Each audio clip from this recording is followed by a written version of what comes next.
వి gold trusted gold buyers తాకట్టులో ఉన్న బంగారాన్ని విడిపించి ఈ రోజు ఉన్న మార్కెట్ ధరకే కొనబడును. మరిన్ని వివరాలకు సంప్రదించండి 77107720. రమ్య గారు, మనం వినాయక చవితి గురించి, వినాయక నిమజ్జనం గురించి, విశిష్టత గురించి మాట్లాడుకుంటూ ఉన్నాం. అయితే నేను ఈ మధ్యకాలంలో నేను కూడా తెలుసుకున్న విషయం ఏంటంటే వినాయకుడు ఎలా పుట్టాడు, తర్వాత శివుడు ఎలా ఆయన్ని వధించాడు, ఆ తర్వాత మళ్ళీ ఏనుగు తలని ఎలా పెట్టాడు, ఇంతవరకు స్టోరీ మాకు తెలుసు. బ్యాక్గ్రౌండ్ స్టోరీ నాకు ఐడియా లేదు. బట్ రీసెంట్గా ఎక్కడో ఉన్నాను, దీని అంతటికీ అసలు బ్యాక్గ్రౌండ్ స్టోరీ, వినాయక అవతారానికి కూడా ఒక స్టోరీ ఉందని నేను విన్నాను. సో మాకు అది కొంచెం చెప్తారా? అంటే ఈశ్వరుడు అంటే ఆయన పరబ్రహ్మ స్వరూపం, ఆయనలోంచి అన్ని రూపాలు వస్తాయి.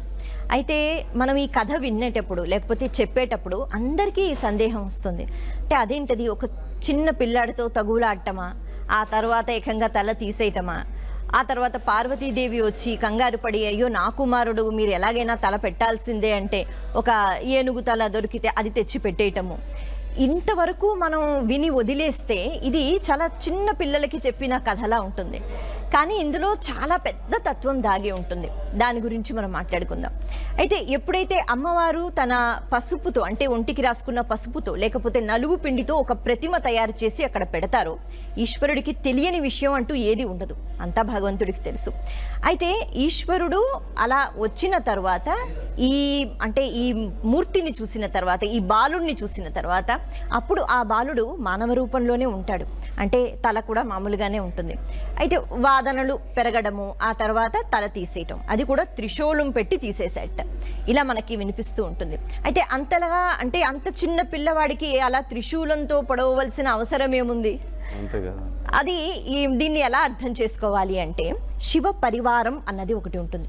ఆ శివ పరివారంలో శివుడు ఉంటాడు, పార్వతీదేవి ఉంటుంది, అలాగే నందీశ్వరుడు ఉంటాడు, సుబ్రహ్మణ్యేశ్వర స్వామి ఉంటారు, ఆ తర్వాత చండీశ్వరుడు కూడా తర్వాత మహాభక్తుడు, ఆయన కూడా శివ పరివారంలో ఐక్యమైపోయాడు.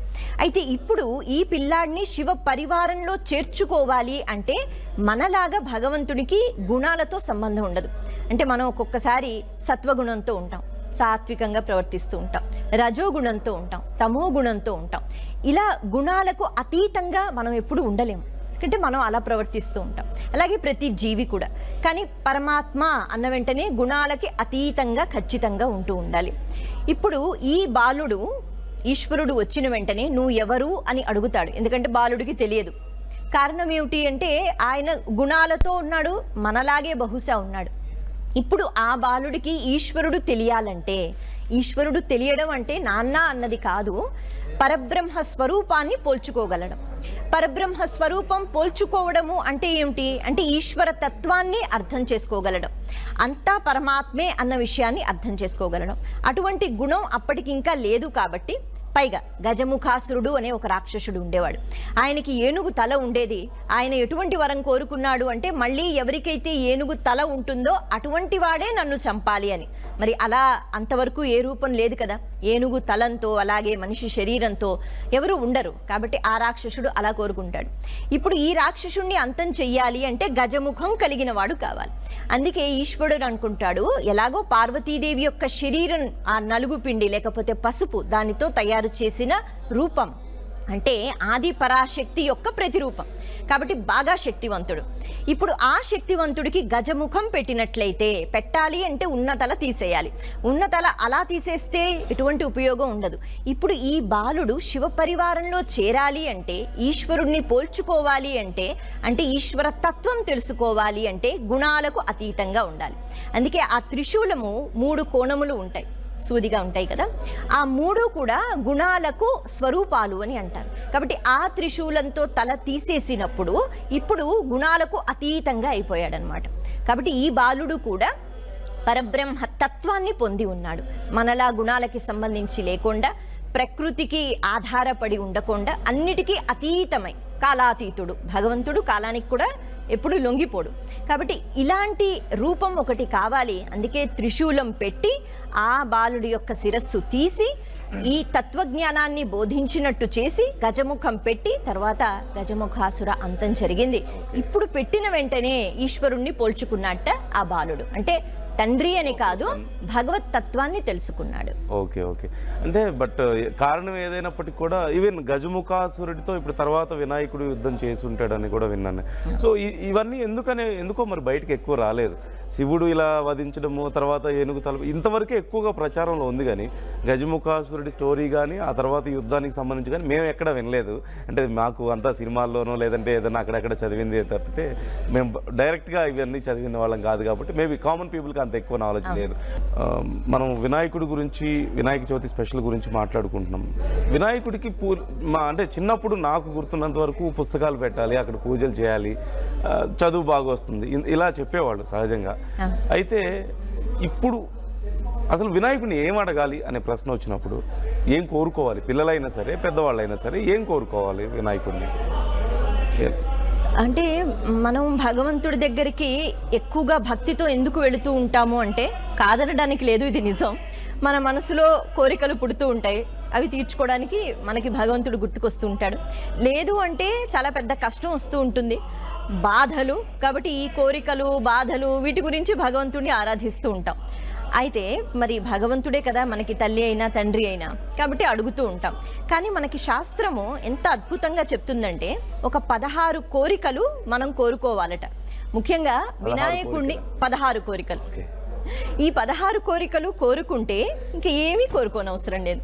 అంటే మనిషిగా పుట్టినందుకు మనం తరించిపోవాలి అంటే, ఎందుకంటే 84 లక్షల జీవరాశులు, అందులో చాలా ఉన్నత స్థానంలో అంటే ఉత్కృష్టమైన జీవి అంటే మనిషి మాత్రమే. అంటే అలా మనిషిగా పుట్టినందుకు మళ్ళీ పుడతామో లేదో తెలియదు కదా. కాబట్టి ఇప్పుడు చిన్న చిన్న కోరికలు, అంటే ఇల్లు కావాలి, లేకపోతే ఇంకేదో నగలు కావాలి, ఆస్తులు కావాలి అంటే తీసుకో అంటాడు వినాయకుడు. కానీ ఏవి అడగాలో అవి అడిగితే తరించిపోతాం. మొత్తానికి ఆ 16 కోరికలు అడగగలగాలి. ఇంటికి ఏంటా 16? ముందుగా ధర్మము, అర్థము, కామము, మోక్షము. అంటే ఏ పని చేసినా భగవంతుడా నేను ధర్మాన్ని విడిచిపెట్టకూడదు. మనిషి లక్షణమే ఇది, మనిషి కర్తవ్యమే ఇది. ధర్మాన్ని ఎప్పుడు కూడా విడిచిపెట్టకూడదు. ఏ పరిస్థితిలో ఉన్నా, అనుకూలంగా పరిస్థితులు ఉంటే అందరం మంచి మాటలే మాట్లాడతాం, కానీ ప్రతికూల పరిస్థితుల్లో కూడా ధర్మాన్ని ఎవరు పాటిస్తారు అని అనుకుంటూ ఉంటాం. కాబట్టి ఆ స్థితి లేకుండా ఎప్పుడూ ధర్మాన్ని పాటించగలగాలి. ధర్మము, అర్థము అంటే డబ్బు. మనం సంపాదించే ఒక్క పైసా అయినా అది ధర్మంతో ముడిపడి ఉండాలి. ఖర్చు పెట్టే 1 రూపాయి అయినా ధర్మంతో ముడిపడి ఉండాలి. తర్వాత కామము అంటే కోరికలు.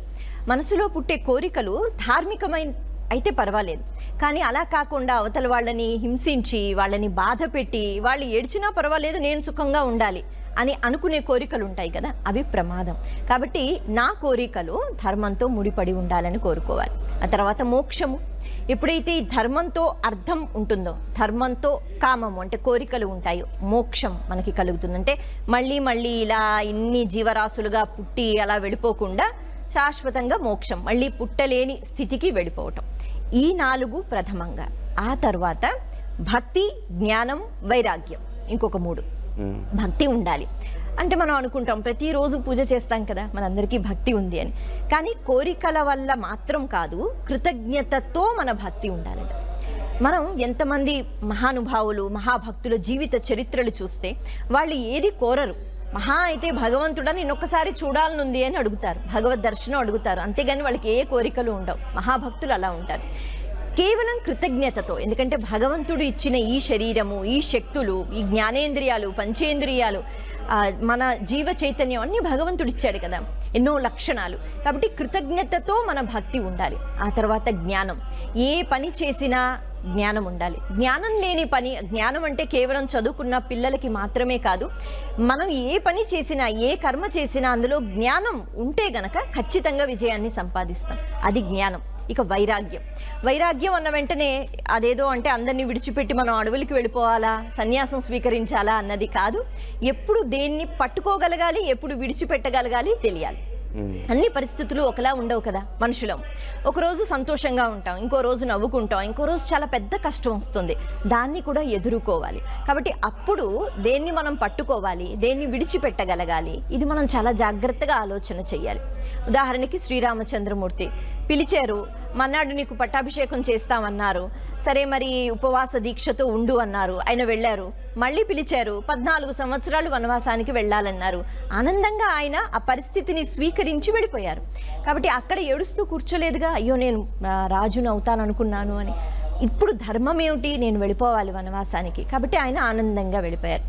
అంటే ఈ విడిచిపెట్టగలగడము అంటే వైరాగ్యము అంటే అన్ని పరిస్థితులు ఒకలా ఉండవు. కాబట్టి ఒక్కసారి కష్టాలని కూడా మనం వాటిని ధైర్యంగా ఎదుర్కొంటూ స్వీకరించి మనం అన్నీ విడిచిపెట్టగలగాలి. ప్రతి దాన్ని మోహించకుండా మోహాన్ని పక్కన పెట్టగలగాలి.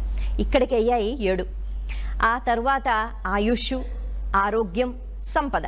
అందుకే మనం ఎక్కడ ఎవరిని అంటే ఎవరికి దండం పెట్టినా ఎక్కువగా అర్చక స్వాములు శతమానం భవతి అంటారు, 100 ఏళ్ల ఆయుష్ అని అంటారు. 100 ఏళ్ళు ఇప్పుడు ఎవరు ఉండడం లేదు. కానీ 100 అని ఎందుకు అడుగుతారంటే ఇందాక మనం చెప్పుకున్నట్టుగా మనిషిగా పుట్టాము, మళ్ళీ పుట్టడం సాధ్యమా తెలియదు. తెలుగులో ఫాస్టెస్ట్ న్యూస్ ఇప్పుడు కొత్త అవతారంలో 5 సెకండ్లోనే పూర్తి వార్తా సమాచారం మీ చేతిలో. సోషల్ మీడియా ట్రెండ్స్ మీ కళ్ళ ముందుకే live TV and voice search options తో ఇప్పుడే డౌన్లోడ్ చేయండి. యాప్ లింక్ డిస్క్రిప్షన్ లో ఉంది.